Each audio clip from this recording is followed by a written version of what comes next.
우리에게 주시는 하나님 말씀 마가복음 8장 22절부터 29절까지 말씀입니다. 마가복음 8장 22절부터 29절까지 말씀, 신약 성경 67면에 있습니다. 마가복음 8장 22절부터 29절까지 말씀 교독하고 마지막 절 함께 읽겠습니다. 제가 먼저 읽겠습니다. 벳세다의 이름에 사람들이 맹인 한 사람을 데리고 예수께 나와 손 대시기를 구하거늘 마을 밖으로 데리고 나가사 눈에 침을 뱉으시며 그에게 안수하시고 무엇이 보이느냐 물으시니 쳐다보며 이르되 사람들이 보이나이다. 나무 같은 것들이 걸어가는 것을 보나이다 하거늘 이에 그 눈에 다시 안수하심에 그가 주목하여 보더니 나아서 모든 것을 밝히 보는지라. 예수께서 그 사람을 집으로 보내시며 이르시되 마을에는 들어가지 말라 하시니라.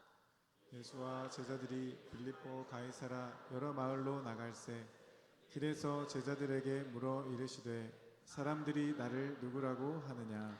제자들이 여짜와 이르되 세례 요한이라고 하고 더러는 엘리야 더러는 선지자 중에 하나라 하나이다. 또 물으시되 너희는 나를 누구라 하느냐. 베드로가 대답하여 이르되 주는 그리스도시니이다 하매. 아멘. 자, 우리 바로 마가복음 8장 14절 암송 구절 하고 인사하겠습니다. 제자들이 떡 가져오기를 잊었음에 배에 떡 한 개밖에 그들에게 없더라. 자, 같이 할까요? 제자들이 떡 가져오기를 잊었음에 배에 떡 한 개밖에 그들에게 없더라. 마가복음 8장 14절 말씀. 아멘. 자, 우리 귀한 믿음의 지체들 인사하겠습니다. 떡 가지고 계십니까? 그 떡 뭐예요? 자, 한 번 더 인사하겠습니다. 큰 은혜 받읍시다. 네, 이거 하려고 순서 바꿨어요. 여러분, 우리가 가지고 있는 그 떡이 어떤 떡인지 아는 은혜가 있기를 예수님의 이름으로 축복합니다. 가지고 오기를 잊어버린 떡 말고, 우리가 막 붙잡으려고 이것만 있으면 충분해 하는, 충분할 거야 하는 그 떡 말고, 우리의 인생의 모든 것 되시는, 우리의 생명의 떡 되시는 예수 그리스도 붙잡고 믿음의 길을 걸어가는 저와 여러분 되시기를 예수님의 이름으로 축복합니다. 오늘 본문은 예수님께서 맹인을 고치시는 사건을 다루고 있습니다. 벳세다에 이르신 예수님 앞에 사람들은 맹인을 데리고 나와서 그에게 손대어 주시기를 요청하고 있죠. 그런데 예수님은 귀먹고 말을 더듬는 사람을 무리로부터 분리시키셨던 것처럼 맹인의 손을 붙잡으시고 그를 마을 밖으로 이끌어내어서 그곳에서 그의 눈에 침을 바르시며 안수하십니다. 예수님은 두 차례에 걸쳐서 그의 시력을 회복시키시죠. 처음에는 흐릿하게 사람이 보였지만 다시 안수하신 후에 그는 모든 것을 밝히 보게 됩니다. 맹인의 손을 붙잡고 마을 밖으로 이끌어내셨다는 것에서 알 수 있듯이 예수님은 그를 인격적인 만남으로 이끌어가고 계십니다. 많은 사람들 중에 한 사람이 아니라 어둠 가운데 아무것도 볼 수 없어서 절망하고 고통하고 있는 그 한 영혼에게 예수님은 자신의 시간과 마음과 모든 것을 집중하고 계십니다. 그것이 안수로 드러나고 있죠. 그의 고통의 근원에 예수님은 손을 얹어서 안수하십니다. 무슨 의미입니까? 이 영혼을 고치기 위해서 기꺼이 그의 아픔의 자리까지도 들어가시겠다는 것입니다. 사랑하는 여러분, 저와 여러분이 믿는 예수님이 바로 이런 분이십니다. 지금 예배 시간에도 저와 여러분을 많은 사람 중에 한 사람으로 대하시는 것이 아니라 우리 각 사람과 눈과 눈을 마주치고 계시고 주목하고 계시고 손을 붙잡으시고 주님과의 친밀한 교제 안으로 이끌어가고 계신 줄 믿습니다. 또한 우리의 고통 밖에 저 멀리 계신 것이 아니라 우리 고통의 한가운데로 들어와서 우리의 상처와 아픔에 손을 대시고 회복을 명하여 주시는 분이 바로 우리 주님이심을 믿으시기 바랍니다. 여러분은 혼자가 아닙니다. 주님이 이 자리에 여러분과 우리와 함께하고 계십니다. 혹시 어두움 가운데 나는 홀로 내버려졌다. 내 고통과 눈물을 내 사랑하는 배우자도 자녀들도 몰라주는 것 같아서 너무 외롭고 답답하고 지치고 괴로운 시간을 보내는 분 계시다면 이 예배의 시간에 여러분들의 손을 붙잡으시고 친밀한 품 안으로 인도하시는 주님을 만나는 은혜가 있기를 예수님의 이름으로 축복합니다. 그 경험이 쌓여지면 쌓여질수록 여러분 우리의 예배는 더 깊어지는 겁니다. 주님을 만나면 만날수록 우리의 예배는 더 깊어질 수밖에 없습니다. 그것을 경험하면 예배를 소중하게 여깁시다. 생명처럼 지키십시다. 주의를 타협하면 안 됩니다. 예배 잘 드리기 캠페인 이런 거 필요가 없겠죠. 왜입니까? 예배 가운데서 주님 안에 있는 그 만족과 기쁨과 평안과 생명과 자유를 경험했는데 어떻게 예배를 사모하지 않을 수가 있겠습니까? 어떻게 세상의 즐거움을 위해서 생명과 같은 예배를 포기할 수 있겠습니까? 그럴 수가 없는 것이죠. 주님을 만나는 예배의 시간에 주님의 임재를 더욱더 깊이 경험하는 은혜가 있기를 예수님의 이름으로 축복합니다. 예수님께서 볼 수 없는 사람을 고치시고 눈뜨게 한 이 사건은 메시아가 오실 때 맹인의 눈이 밝을 것이며 못 듣는 사람의 귀가 열릴 것이라고 예언했던 이사야의 예언이 그대로 성취되고 있음을 보여줍니다. 보지 못하던 자가 보고 듣지 못하던 자가 듣고 눌린 자가 자유케 되는 것은 예수님을 통해서 이 땅 가운데 새 창조의 나라 하나님의 나라가 임했다는 명확한 표징입니다. 예수님께서 하늘로부터 오는 표적을 자신들 앞에 보여보라는 바리새인들의 요구를 냉정하게 거절하셨던 이유가 바로 이것이죠. 예수님께서 이미 수많은 표적들을 그들의 눈앞에 펼쳐 드러내 보이고 계신데 그들은 전혀 보지 못하고 깨닫지 못하고 있으니 그들에게는 새로운 표적이 필요했던 것이 아니라 하늘로부터 오는 새로운 표적이 필요했던 것이 아니라 눈 뜨는 것이 먼저였기 때문입니다. 그렇다면 예수님께서 앞을 보지 못하는 병자를 고치실 때 단번에 고치지 않으시고 두 단계에 걸쳐서 고치신 이유는 무엇일까요? 예수님의 능력이 부족했기 때문이 아니겠죠. 무리들과 종교 지도자들과 심지어 예수님 곁에서 기적이 일상이 되는 삶을 살고 있는 제자들까지도 예수님이 어떤 분이신지를 제대로 보는 것에 실패하고 있었기 때문 아니겠습니까? 지난주에 보았던 말씀처럼 예수님의 탄식이 바로 그것이었죠. 너희가 눈이 있어도 보지 못하며 귀가 있어도 듣지 못하느냐? 또 기억하지 못하느냐? 아직도 깨닫지 못하느냐? 예수님을 보는 것에 끊임없이 실패하고 있는 인생들을 향한 예수님의 탄식은 탄식만으로 그치지 않고 점진적이고 인격적인 방식으로 계속적으로 그들을 회복시키시고 반드시 변화시키시고 마신다는 것을 예수님은 이 앞을 보지 못하는 병자를 두 단계에 걸쳐 고치는 사건을 통해서 우리에게 말씀하고 계신 것입니다. 반드시 고쳐내고야 만다는 것이죠. 여러분, 처음부터 예수님이 확실하게 믿어지고 어떤 상황 속에서도 흔들리지 않는 견고한 믿음을 처음부터 가졌던 사람 있습니까? 혹시 나는 주님을 향한 견고한 믿음이 처음부터, 신앙생활 처음부터 있었다 생각하는 분이 계시다면 그분은 스스로 속고 있는 분일 것입니다. 혼돈 속에서 빛을 창조하신 하나님께서 혼미한 우리의 내면에 그 빛을 비추어 주시고 우리의 심령을 새롭게 하셨기에 우리가 주님이 어떤 분이신지를 알 수 있게 되었고 그분께 우리의 삶을 신뢰함으로 맡기게 될 수 있게 된 것 아닙니까? 오랜 시간 신앙생활을 해왔지만 여전히 문제 가운데 넘어지고 그 가운데 일하고 계신 주님을 보지 못할 때가 우리에게 너무나 많지만 그때마다 우리의 손을 붙잡으시고 주님께로 이끌어 주셔서 희미하게나마 주님을 보며 더듬으면서 주님이 어떤 분이신지를 우리는 알아가고 있지 않습니까? 여러분, 희미하게 보는 게 문제가 아니라 희미하게 더듬으면서라도 주님의 이끄심 따라서 주님을 알아가는 것, 어제의 알매서 그치는 것이 아니라 오늘 그 새로운 주님을 또 경험하고 또 경험하고 또 경험하는 것이 주님이 기뻐 받으시는 믿음 생활인 줄 믿습니다. 이번 주에 함께 동역하는 목사님이 저에게 이런 질문을 하더군요. 목사님은 목회하면서 길이 명확하게 보이십니까? 그런 질문을 저에게 던졌어요. 제가 뭐라고 대답했을까요? 잘 보입니다 했을까요? 아니요, 하나도 안 보입니다. 정말 하나도 안 보입니다. 이게 저의 솔직한 심정입니다. 가본 길도 아니고 익숙한 길도 아니고 그렇다고 예지의 능력이 있는 것도 아니고 제 자신을 주목하면 사실 절망할 일밖에 없습니다. 때로는 막막하고 한숨이 나오고 답답하고 어떻게 해야 되나? 어디서부터 어떻게 해야 하나? 엄두도 나지 않고 사실 보이지 않는 것, 아무것도 보이지 않는 것. 근데 여러분, 그게 저에게 절망이 아니라 저에게는 감사의 제목입니다. 만약 제가 목회를 감당할 때 제가 너무나 익숙한 길로 걸어간다면 어떨까요?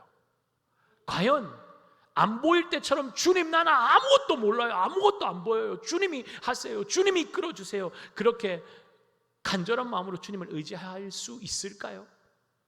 만약 저에게 뛰어난 능력이 있어서 사역을 제 힘과 지혜와 능력으로 감당하고 있다면 과연 저의 입술에 이 모든 일은 주님이 하고 계십니다, 주님이 하셨습니다, 주님이 하실 것입니다, 그럼 마음 깊은 곳에서 터져나오는 중심의 고백이 나올 수 있을까요? 저는 불가능하다고 생각해요.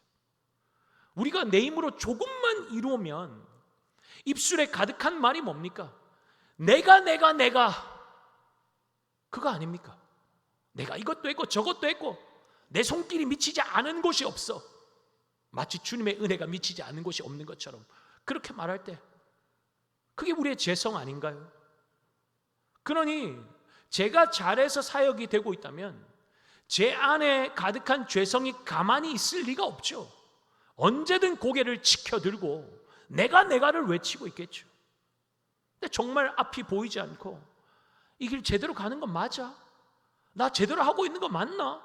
불안하고 답답할 때, 아무런 변화가 없는 것 같이 보일 때, 제대로 하고 있다는 확신조차 없을 때마다 할 수 있는 것이라고는 주님 앞에 엎드려서 주님의 긍휼과 자비를 구하고 주님 도와주십시오, 주님 없으면 나는 아무것도 아닙니다, 그렇게 주님만 붙잡고 늘어지는 것, 그것이 감사의 제목 아닌가요?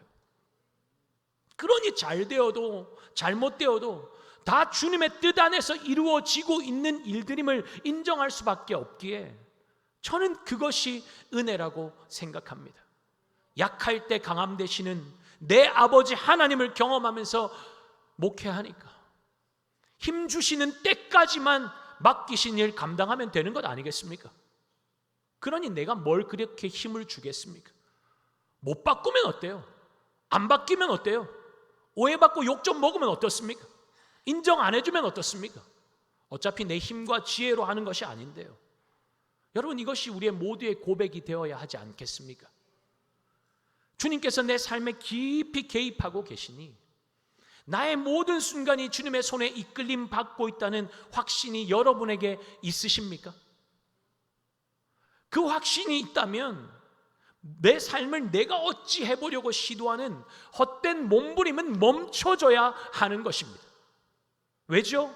완전하신 내 하나님께서 내 삶을 완벽하게 하나님의 기뻐하시는 뜻 가운데 이끌어가고 계시니까요. 오늘 그 찬양대 고백 아니에요? 내 하나님은 크고 힘이 있고 능력이 있어 못할 일 전혀 없네. 그 하나님의 손 붙잡고 이끌림 받아 가면 하나님이 이루시는 줄 믿습니다. 그러니 지금 우리가 할 일은 내가 얼마나 이루었지? 우리가 얼마나 이루었지? 얼마나 가지고 있지? 그것을 셈하고 집중할 때가 아닌 것이죠. 결산은 주님께서 하실 것입니다. 고린도후서 5장 10절에 뭐라고 말씀하죠? 같이 볼까요? 우리가 다 반드시 그리스도의 심판대 앞에 나타나게 되어 각각 선악간에 그 몸으로 행한 것을 따라 받으려 함이라. 주님 앞에 설 때, 주님의 심판대 앞에 서는 그날 내가 얼마나 이루었는지, 얼마나 쌓아두었는지가 중요한 것이 아니라 내가 그분 앞에 어떻게 살았는지가 낱낱이 드러나게 될 것입니다. 우리의 마음의 동기 또한 주님 앞에 벌거벗은 것 같이 다 드러나게 될 것입니다. 그날을 기억하지 않으면 그 심판장 되시는 주님을 보지 못하면 우리의 삶은 결국 헛된 것들을 향해서 다른 박질하다가 그날을 맞이하게 될 것입니다. 부끄러움 가운데 맞이하게 될 거예요. 그러므로 우리에게 필요한 것은 내 삶 가운데 지금 이 순간도 함께하고 계신 주님을 보는 것인 줄 믿습니다. 흐릿하게 보던 눈이 점점 선명해져서 그분이 어떤 분이신지를 밝히 아는 것, 그것이 지금 우리에게 가장 필요한 한 가지인 줄 믿습니다. 이 지혜를 깨닫는 복이 저와 여러분의 일을 예수님의 이름으로 축복합니다. 지난주 본문에서 살펴보았듯이 배 안에 진정한 떡이 되시는 예수님이 계심에도 불구하고 떡 가져오기를 잊어버린 것에 대해서 안타까워하며 걱정하고 있는 제자들을 향해서 예수님께서 두 번의 안수를 통해 앞을 보지 못하는 사람을 완전히 고치시는 기적을 보여주시는 이유가 무엇입니까? 희미하게 보는 것만으로는 안 된다는 것 아닙니까? 예수님은 능력 있는 분, 기적을 행하시는 분, 불가능이 없는 분, 그 정도 아는 것 정도로는 안 된다는 것이죠. 예수님은 나에게 어떤 분이신가가 분명해야 한다는 것입니다. 분명히 그분을 볼 수 있어야 한다는 것입니다. 예수님 전지전능하신 분인 것을 알지만 그 사실이 나의 삶과 깊게 연결되고 있지 않다면 무슨 소용이 있겠습니까? 예수님은 저 집사님, 권사님의 기도는 잘 들어주시네, 좋겠다, 부럽다, 그러면 거기서 끝나는 것이죠. 그 집사님, 권사님의 기도를 들으신 하나님이 나의 기도 또한 들으시는 분이십니다. 나도 주님의 역사를 경험할 수 있습니다. 여러분, 이것을 가능하게 만드는 것이 무엇입니까? 믿음이라는 것입니다. 히브리서 4장 1절 2절 말씀 우리 함께 보겠습니다. 그러므로 우리는 두려워할지니 집에 들어갈 약속이 남아 있을지라도 너희 중에는 혹 이르지 못할 자가 있을까 함이라.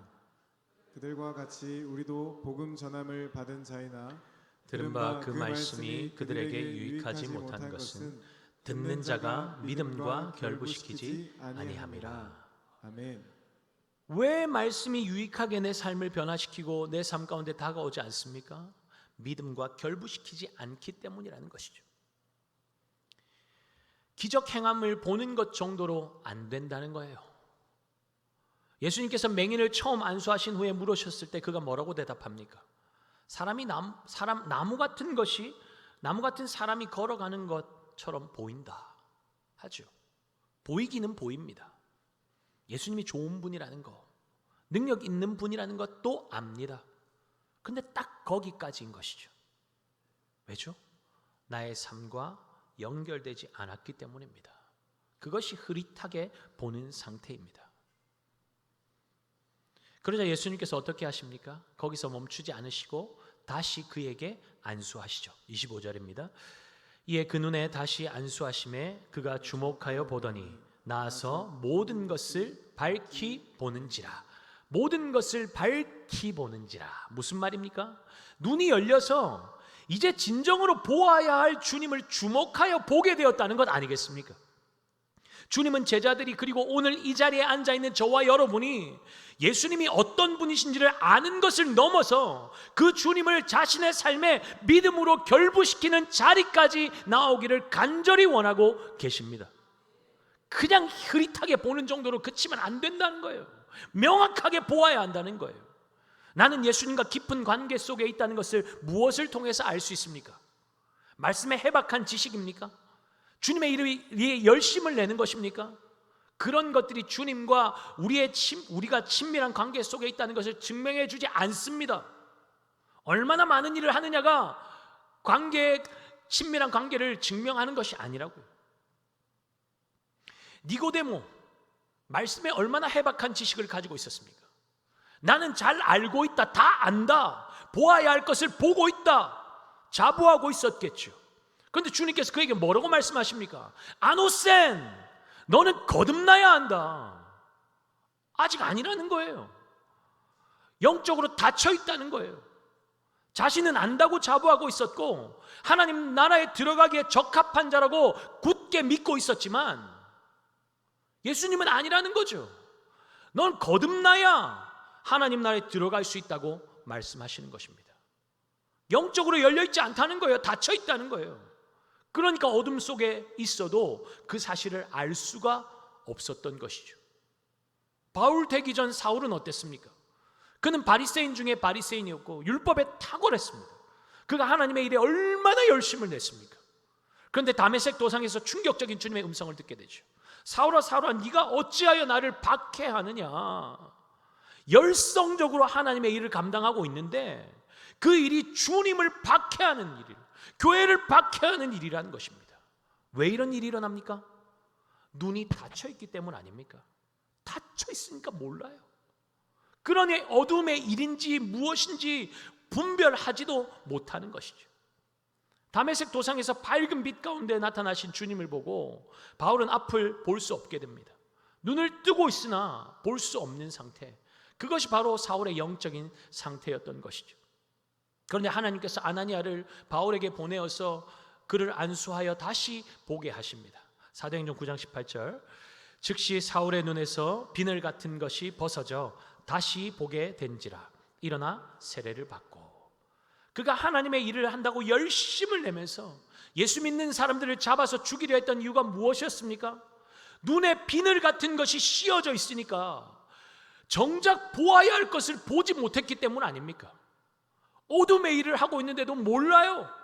그러면서 나는 하나님의 일을 하고 있다고 자부하는 거죠.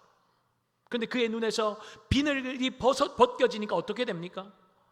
그때부터 정작 보아야 할 예수 그리스도를 보게 되고 그분을 위해서 자신의 생명까지도 쏟아붓는 삶을 살게 되지 않습니까? 사랑하는 여러분, 이 시간에 눈이 열려서 주님을 보는 은혜가 있기를 예수님의 이름으로 축복합니다. 눈이 열리지 않으면 예배 시간에도 본질적인 진리 대신 예수 그리스도를 보는 것이 아니라 그 외적인 것들을 바라보면서 저걸 왜 저렇게 했지, 저걸 왜 저렇게 하지, 그러고 있다니까요. 주님 만나는 시간에 그걸로 다 낭비하고 있는 겁니다. 흐릿하게 보면서 나는 보고 있다, 나는 알고 있다, 그렇게 예배도 자기만의 방식으로 드리는 거죠. 교회 오래 다녔다고, 성경 지식 많다고, 주의 일 많이 한다고 눈이 다 열렸다고 말할 수 없어요. 나는 다 예수 안다, 잘 안다, 그분과 친밀하다 말할 수 없습니다.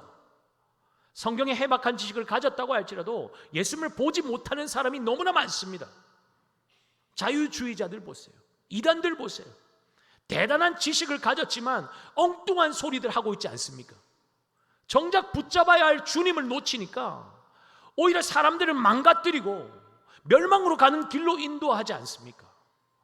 그러나 그리스도로 말미암아 눈이 열린 사람은 어떻습니까? 멸망의 길에 있는 자를 생명이신 그리스도께로 이끌어 갑니다. 그것이 눈이 열린 자의 특징입니다. 여러분 스스로 한번 생각해 볼까요? 나는 가정을, 우리의 가정을, 우리의 자녀들을, 우리 공동체를, 주변 사람들을 어디로 이끌어 가고 있는가? 주님 앞에서 질문하세요. 주님께 질문하세요. 구미강동교회 담임 목사는 여러분들을 어디로 인도하고 이끌어가고 있습니까? 전 질문했어요. 주님 앞에. 지금도 질문하고 있고 앞으로도 질문할 겁니다. 제대로 이끌어가고 있는 거예요? 주님, 제 손 잡고 가시고 저는 주님 잘 따라가고 있습니까? 계속 질문해야 됩니다. 여러분과 너무나 막역한 그분이 지금 여러분을 어디로 인도하고 있습니까? 눈이 열려 있다면 분별하셔야 합니다. 분별해야 돼요. 눈이 열려 있는데도 보지 못하고 있는 사람에게 끌려가고 있다면 비극이죠, 비극. 눈이 열린 사람이 다친 사람을 이끌어야 할 것인데 눈이 열려 있다고 말하면서 눈이 닫힌 사람에게 끌려다닌다면 비극인 것이죠. 맹인이 맹인을 인도할 수 없다고 주님은 분명하게 말씀하지 않습니까? 부모의 눈이 주님께로 열려져 있지 않으면 결국 그 자녀를 어둠의 구렁텅이로 이끌 수밖에 없습니다. 나는 눈이 열려있다고 아무리 큰 소리 치면 무엇하겠습니까? 결국 발견될 곳은 구덩이 속일 텐데요. 두렵고 떨리지 않습니까?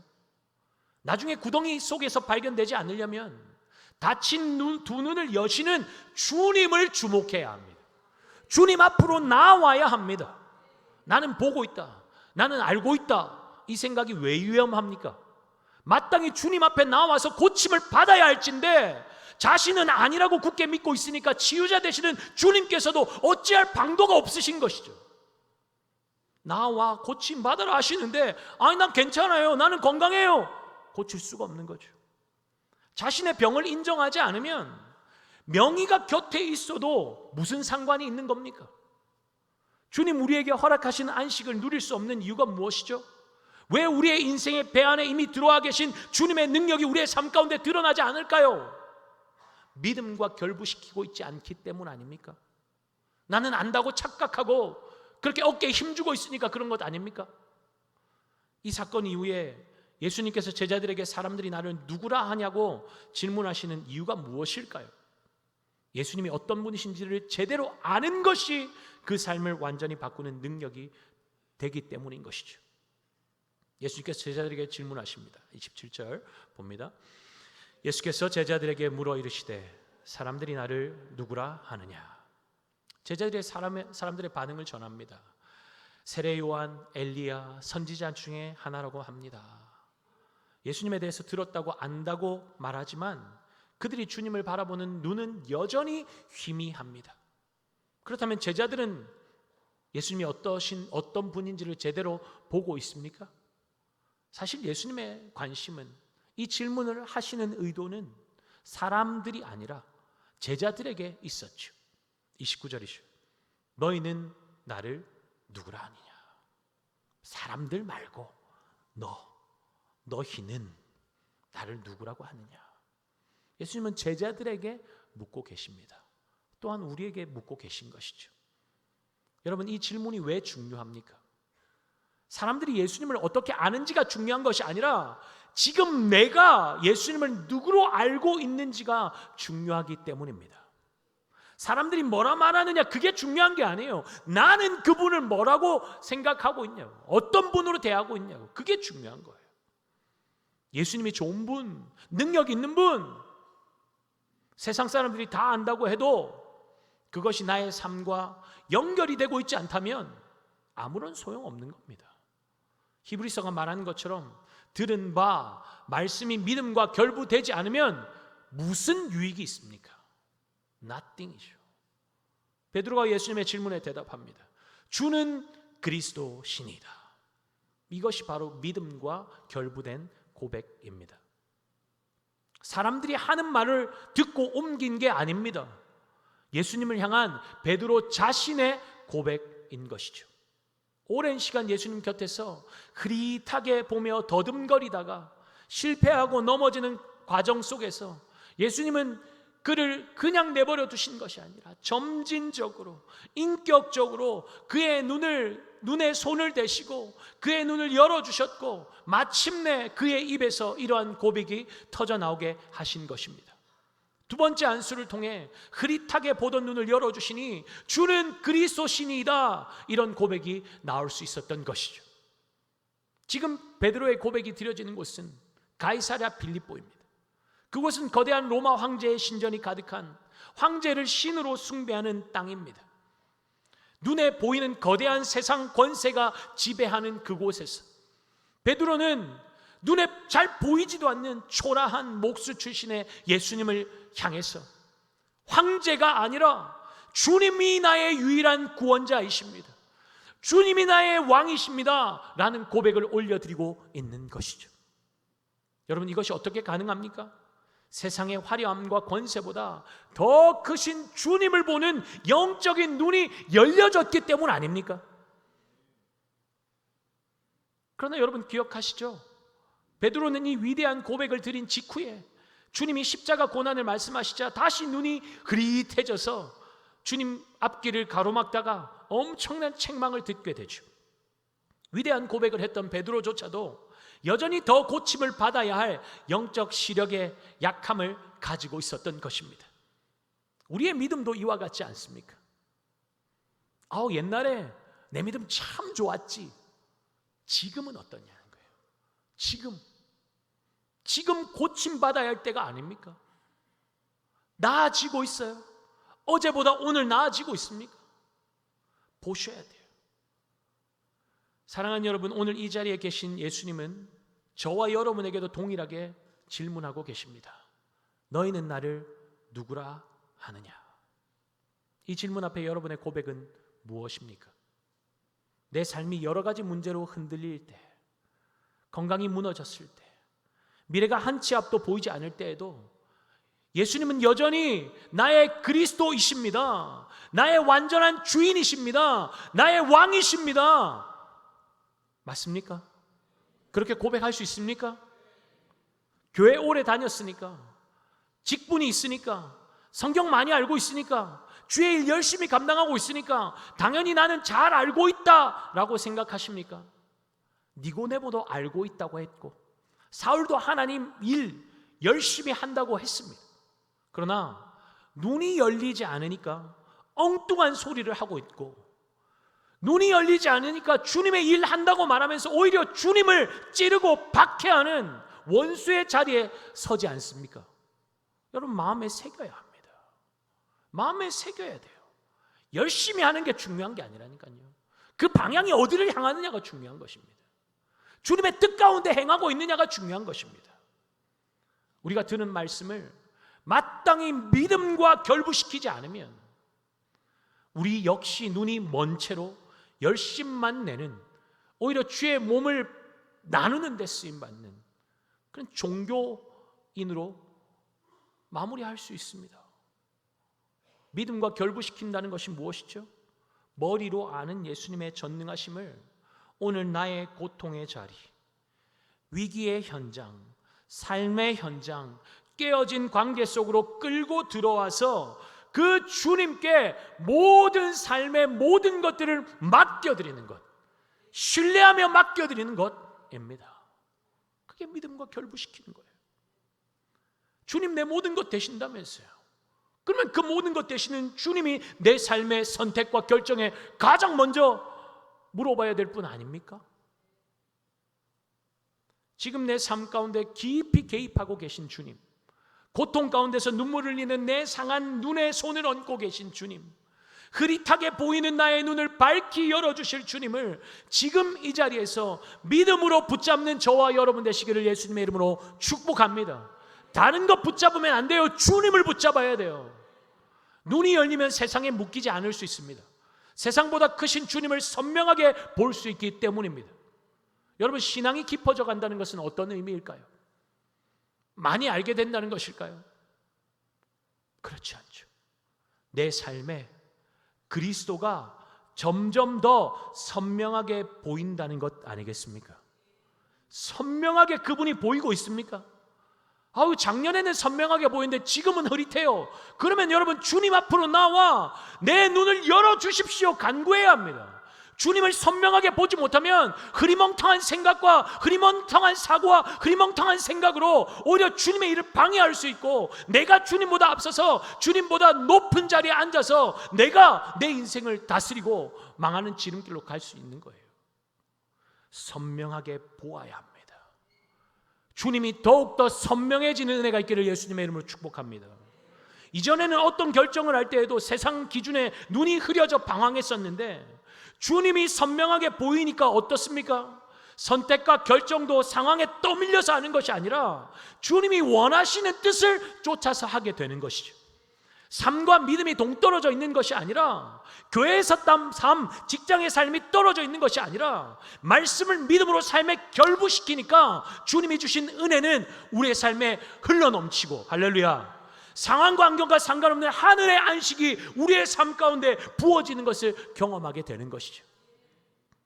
맹인의 손을 붙잡아서 마을 밖으로 이끌어내셨던 주님께서 오늘 이 예배의 자리에서 여러분들의 손을 붙잡고 주님과의 인격적인 만남 안으로 이끌어가고 계신 것을 믿으시기 바랍니다. 그 손을 내어드리세요. 내가 주님 손 이끌고 내가 가고 싶은 방향으로 끌어당기는 게 아니라 주님의 손에 나의 손을 맡겨드리고 주님이 이끄시는 대로 믿음의 길을 걸어가는 저와 여러분 되시기를 바랍니다. 그 주님을 주목하며 나아갈 때 희미함에 머물러 있는 우리의 눈이 활짝 열리게 되고 주님을 밝히 보게 되는 영적 개안의 역사가 일어나게 될 줄 믿습니다. 너희는 나를 누구라 하느냐 물으시는 주님의 질문 앞에 지식적으로 아는 예수님, 들어서 아는 예수님 말고, 누군가의 예수님 말고 주님은 나의 그리스도이십니다. 주님은 나의 왕이십니다. 주님은 나의 모든 것 되십니다. 내 삶의 믿음으로 결부된 고백이 우리의 삶 가운데 차고 흘러넘치는 은혜가 있기를 예수님의 이름으로 축복합니다. 우리 다 함께 자리에